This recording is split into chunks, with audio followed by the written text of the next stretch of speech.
Assalamualaikum warahmatullahi wabarakatuh. Bertemu lagi dengan saya Sakira, dengan episode tutorial Antensima. Oh, untuk mulai hari ini merupakan hari kembalinya aku belajar dengan normal, yaitu dengan belajar bahasa Arab di sekolah dan sekolah akhir ini. Dan kemarin itu hari Sabtu baru kita sama soal kimia sekaligus kayak soal kimia STP tepat yang tengah satu yang hari kemarin sekaligus ini ya bayar utang dari 5 bulan yang lalu tepatnya pas lebaran. Tapi yang tahu juga bahwa kalau aku biasanya nonton film itu kadang suka depresi atau stres tuh karena ada gambaran yang dikat walaupun bukan sensor, tapi wajar aja sih, itu tujuannya bisa untuk membatasi waktu ya. Tapi akhirnya nanti setelah nonton ini tadi aku nonton Dead Island sama di Kasala Saga yang kemarin. So kita topik kali ini kita akan bahas tentang cara mengatasi microsleep berlebihan. Berbeda dengan insomnia, microslip itu merupakan tindakan mengantuk yang sering terjadi tanpa disadari, baik saat pada tidur sudah cukup maupun tidak cukup. Nah, microslip itu atau mengantuk itu biasanya identik dengan ketika mengenai mobil sambil berkendara. Nah, namun mungkin saat tidak langsung itu bisa mengakibatkan kecelakaan seperti banyak berkendara tersebut. Jadi microslip itu adalah kelebihan banyak tidur, sindrom sindrom akibat terlalu banyak tidur.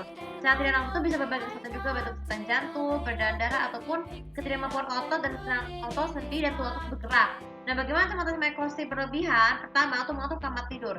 Kamar tidur itu tuh harus selalu diatur seminimal mungkin ya.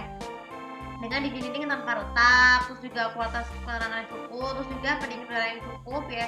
Baik itu dari kipas angin dan juga AC, yaitu untuk bisa tidur. Dan juga sediakan dispenser khusus untuk meminum air ya, kalau sebaiknya galon saja ya. Jadi dispenser yang simple, nggak perlu pakai mesin. Jadi dengan adanya galon itu bisa menggunakan air tanpa harus ke dapur. Lalu kemudian yang kedua, untuk pencahayaan pada lampu itu harus tidak boleh terlalu redup atau terlalu terang. Cukup dengan penglihatan yang normal untuk keperluan ketika tidur ya. Yang ketiga, mengenai tempat tidur. Sekarang mengenai tempat tidur itu, tempat tidurnya harus tidak boleh bangunan busuk buka kapuk, tapi dengan bahan yang lembut asalkan nyaman untuk tidur dan bisa spraynya itu tuh bisa melegakan tulang belakang ketika akan tidur. Kalau permukaan terlalu datar tuh bisa merusak tuh dengan tulang, harus dengan yang bergelombang-gelombang spraynya ya, sama seperti pada saat otomatis seperti itu. Lalu kemudian yang keempat, mengenai kebiasaan jam tidur. Jam tidur yang disarankan untuk orang anak-anak itu minimal 8 jam. Kalau orang remaja sampai 7 sampai 6,5 jam, kalau dewasa minimal 4 jam. Jadi atur waktu tidur siang dan tidur malam yang betul supaya tidak terlambat. Kalau perlu hentikan kebiasaan begadang dengan melakukan screen time di HP ataupun kelebihan sebelum tidur supaya tidak gampang mengantuk dan bisa merusak jaring otak. Sebaiknya simpan ponsel tersebut di laci ataupun jika ini tinggal ketua di luar negeri ataupun di luar kota di pesantren misalnya, taruh di sebelahnya itu, tapi HP tidak boleh mendekati kita yang tidur supaya otaknya tidak terkena jaringan ya. Lalu kemudian yang kelima, ketika akan tidur ya, jangan gunakan tempat tidur untuk membaca, untuk menggunakan di depan makan, dan juga kecuali kalau makan kalau sakit nggak masalah.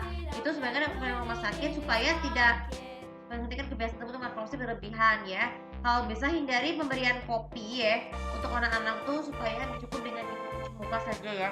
Nah, jadi air yang dikombinasikan untuk bangun tidur atas microslip itu adalah air dingin ya. Tapi jangan terlalu tambahkan es supaya tidak mencegah sakit tenggorokan. Dan yang terakhir sekali ya, hentikan kebiasaan-kebiasaan sebelum tidur, misalnya berolahraga, makan, atau ngemil. Itu juga bisa membantu resikonya seperti mengalami gangguan makanan berlebihan ketika sudah tidak mudah tidur ya. Nah, sebenarnya topik ini sangat bagus banget tuh karena mengatasi microslip untuk kalangan sekolah dan kampus supaya tidak mudah terjadi mengantuk ya. Dan juga ketika begadang sudah menyenangkan. Jika kalau terjadi microslip yang terus menerus, silakan sebagai gantian habis itu silakan tidur siang secukupnya. Meditasi kepada guru tidur di UKS untuk memulihkan kondisinya untuk microslip tersebut. Kalau jika tidak berlangsung, silakan hubungi dokter kalian. Oke, terima kasih semoga bisa bermanfaat. Dan jangan lupa seperti biasa untuk follow sosial aku, kalau memang subscribe kasih tahu bagaimana dari kalian untuk mengatasi microslip yang berlebihan. Terima kasih. Assalamualaikum warahmatullahi wabarakatuh.